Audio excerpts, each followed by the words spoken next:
Dentro del bloque de metal de un motor de combustión interna ocurren unas explosiones superviolentas, fuego y gas a unas presiones extremas, no sé, decenas de veces por segundo. Totalmente. Y son fuerzas tan inmensas que, bueno, podrían doblar el acero puro si no estuvieran canalizadas correctamente. Exacto. Y con esto les doy la bienvenida a nuestro análisis a fondo de hoy.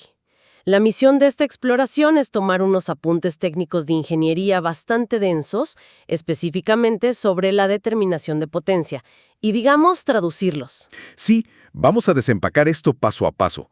La idea es que hasta un estudiante de primer año de ingeniería o cualquiera que nos escuche pueda entender este lenguaje. Porque, a ver, todos hablamos de la potencia de un motor.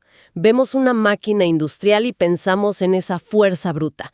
Pero la premisa aquí es cómo se mide exactamente la fuerza invisible de un gas en expansión cuando todo ocurre en, fracciones de segundo. Y ese es el gran tema.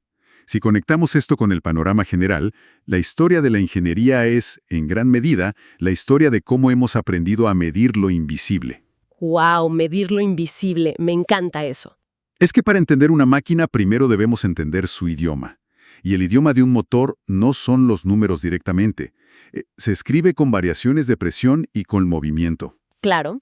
Y para medir esa potencia, supongo que primero tenemos que definir qué es, ¿no? Arrancando con lo más básico que mencionan nuestros documentos. Así es. En términos muy técnicos, la potencia es la cantidad de trabajo realizada en una unidad de tiempo. Los apuntes son muy precisos con las equivalencias. Nos dicen que un watt es igual a un joule por segundo. Ajá. Y que un joule es un newton por metro. Y claro, está la clásica unidad del caballo de vapor, el CB, que equivale a 736 watts, o un 75 de kilogramo fuerza metro por segundo. Bueno, esos son los números fríos. Pero el texto introduce un dilema gigante en las máquinas de vapor y motores de combustión, porque el trabajo depende de la fuerza. De la fuerza sobre el émbolo, exacto. Sí, de la fuerza sobre el émbolo y de su desplazamiento. Lo que los ingenieros llaman la carrera, que abrevian con la letra S. Y aquí es donde se complica todo. Se complica bastante, sí. Imaginemos que empujamos un carrito de compras. Si empujamos con la misma fuerza todo el tiempo, el cálculo es facilísimo. Pero en un cilindro, la presión cambia drásticamente en cada milímetro del recorrido, ¿verdad? Exactamente. Hay una explosión inicial y la fuerza es aplastante, pero a medida que el pistón baja, el espacio se agranda y la presión cae en picada. No puede simplemente multiplicar y ya. Es un blanco móvil constante. Y la solución a este problema tan complejo fue una genialidad visual, el diagrama presión-carrera, o diagrama P-S. El famoso diagrama P-S. Viéndole en los apuntes es como un lazo asimétrico. Para mí, parece el electrocardiograma del motor. Es una analogía perfecta. Ese gráfico te muestra literalmente la respiración de la máquina. Y los textos marcan puntos críticos en ese electrocardiograma. Por ejemplo, está S0, que es el espacio nocivo. Ah, el espacio nocivo. Me impactó ese término. Sí, es ese rincón milimétrico que queda arriba cuando el pistón sube al máximo. Si tocara el techo a esa velocidad, la inercia destruiría todo. Claro, el motor explotaría en 1000 pedazos. Literalmente. Y el diagrama también muestra otros puntos vitales, como P2, que es la contrapresión, y los puntos de respiración del cilindro. Que en los apuntes tienen unas letras medio crípticas. Sí, usan A para apertura de admisión, E para cierre de admisión, AE para apertura de escape y C para cierre de escape. Y todo ese ciclo cerrado dibuja un área, ¿no? Y, según entiendo, esa área representa el trabajo. Pero a ver, sacar la potencia de ese dibujo no suena tan directo. No lo es. Por eso extraen de ahí lo que llaman la potencia indicada. La representan como NI. Básicamente simplifican ese caos de presiones en una sola presión media teórica. O sea, imaginan una presión constante que haría el mismo trabajo que todas esas presiones locas sumadas. Exacto. Y usan una fórmula donde multiplican esa presión media por la superficie del émbolo por su velocidad media. Es decir, NI es igual a la presión por la superficie por la velocidad dividido entre 2 por 75. Vale, entiendo la matemática, pero aquí me toca ser de abogada del diablo, como haría un estudiante de primer año. A ver, dime. Todo esto suena demasiado perfecto, pero, un momento, ¿Esa potencia indicada es la energía real que obtengo al final para mover un auto o una máquina? Porque, no sé, me imagino que con la fricción del metal y todo eso, algo se debe perder. Es una pregunta excelente, y la realidad es que la física es cruel. Esa potencia indicada es solo lo que el fluido le entrega al mecanismo internamente. Ajá, o sea, la energía bruta. Sí, la energía bruta, pero la realidad entra en juego con el rendimiento mecánico. Lo que realmente mides en el eje del motor, lo que hace el trabajo útil, se llama potencia efectiva o NE. ¿Y la diferencia entre ambas es mucha? Bastante. El rendimiento mecánico es simplemente dividir la potencia efectiva entre la potencia indicada. Y como subrayan los documentos, siempre pero siempre es menor a la unidad, es decir, menor al 100%. Porque la máquina perfecta sin fricción no existe. Claro, siempre hay pérdidas por fricción de los anillos, el movimiento del cigüeñal o accionar bombas de aceite. Todo eso roba energía. Es como un impuesto termodinámico. Totalmente. Un impuesto ineludible. Bueno, pero si el diagrama PS es tan crucial para calcular esa potencia inicial, ¿cómo diablos los ingenieros del pasado dibujaban un gráfico de algo que se movía tan rápido? Estamos hablando de piezas de metal selladas. Es una historia de ciencia ficción del pasado, en serio. Todo empezó con los primeros indicadores de pistón. ¿Cómo funcionaban esos? Eran puramente mecánicos. Tenías un pequeño pistón con un resorte muy rígido y calibrado conectado al cilindro del motor. Ah, o sea, era como un minúsculo motor adosado al motor principal. Exacto. La presión del motor vencía la resistencia del resorte y ese movimiento empujaba un mecanismo de palancas que tenía un trazador, un pequeño lápiz. ¿Un lápiz literal dibujando en un papel? Sí. Y el papel estaba en un tambor giratorio sincronizado con el movimiento del motor. Así dibujaban el famoso diagrama. Suena súper ingenioso para la época. Lo era. Pero tenía un límite físico brutal, que los textos señalan claramente, y es la inercia. Esto funcionaba bien, pero solo hasta las 400 revoluciones por minuto. 400 revoluciones. O sea, un límite bastante bajo para los estándares de hoy. Y el texto dice que el problema era la inercia del propio aparato, ¿no? Así es. Todos esos metales, el lápiz, las palancas, el resorte, todo tiene masa. Y cuando la presión sube y baja muy rápido, la masa no puede frenar a tiempo. Claro, es como intentar dibujar una línea súper recta en un papel mientras vas en un vehículo por un camino lleno de baches. Es una gran forma de verlo. Si vas despacio, lo logras. Pero a cierta velocidad, la inercia de tu propio brazo arruina el dibujo y terminas haciendo trazos enormes con errores gigantes, ¿verdad? Totalmente. La inercia del mecanismo falsificaba los datos. Mostraba picos de presión que en realidad no existían. Así que el siguiente paso evolutivo fue el indicador de Mayhack. Mayhack. ¿Y qué hizo diferente este indicador? El gran problema era el resorte helicoidal. Ese típico resorte en espiral. Pesaba mucho y rebotaba.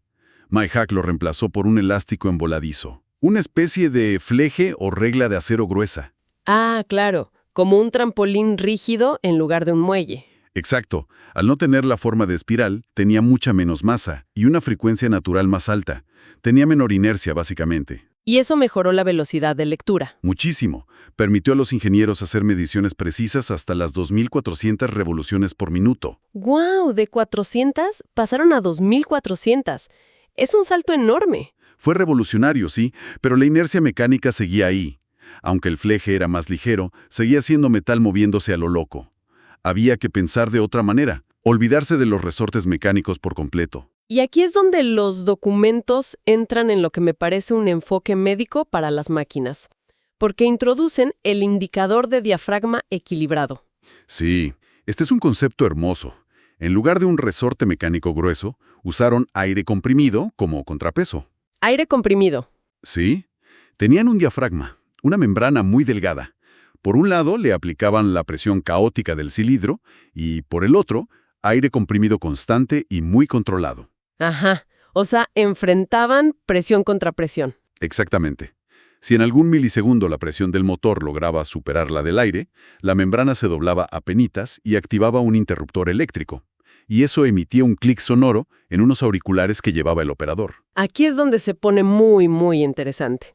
porque este es exactamente el mismo principio y creo que a un estudiante de primer año le va a encantar esta analogía.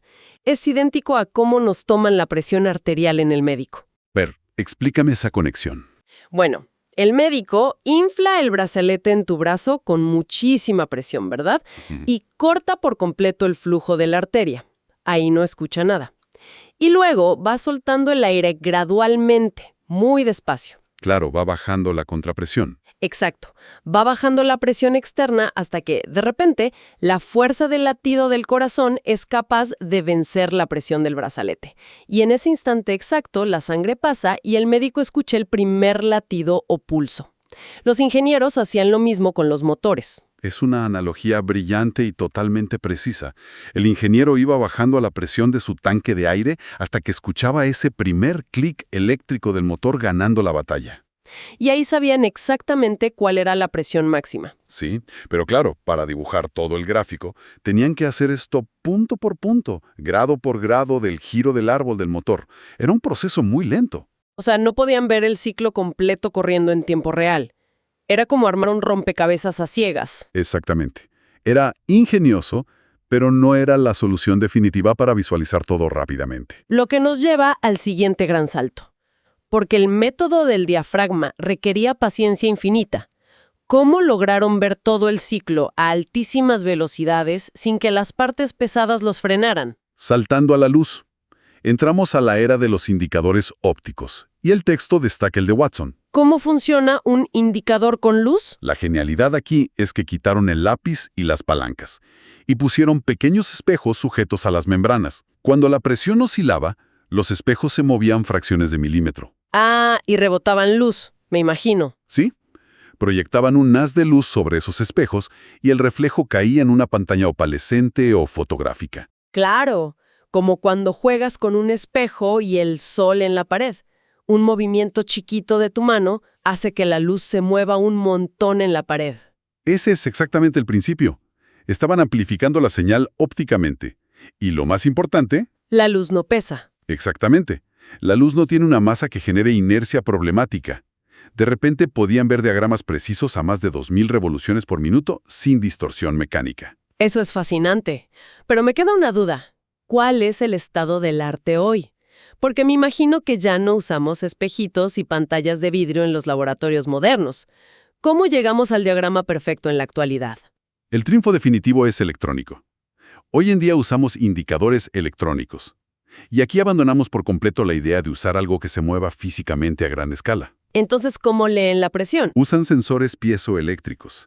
Básicamente son cristales que, cuando el motor los aprieta con esa fuerza bestial, cambian sus propiedades eléctricas. Oh, o sea, transforman la presión mecánica pura en una señal eléctrica directa. Sí, en cambios de voltaje o conductividad. Luego pasas esa señal por un osciloscopio, combinándola con una onda de diente de sierra que representa la carrera del pistón, y listo. Y tienes el diagrama en una pantalla digital. Sin lápices, sin espejos, sin resortes. Y lo más crucial, sin inercia. Es el sistema de menor inercia de todos. Es instantáneo y perfecto. ¡Wow!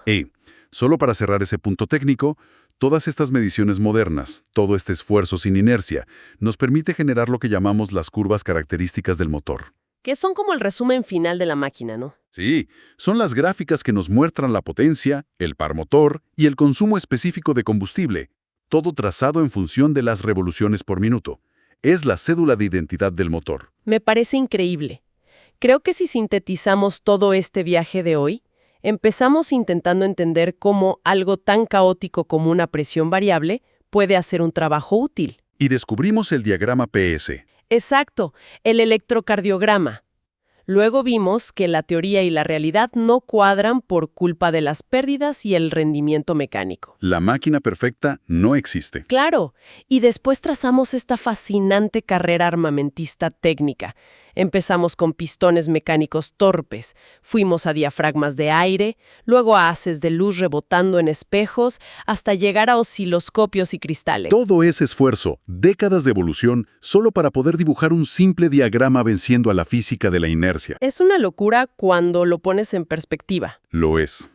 Y de hecho, esto me lleva a una reflexión final para quienes nos escuchan, algo para que sigan pensando por su cuenta. A ver, adelante.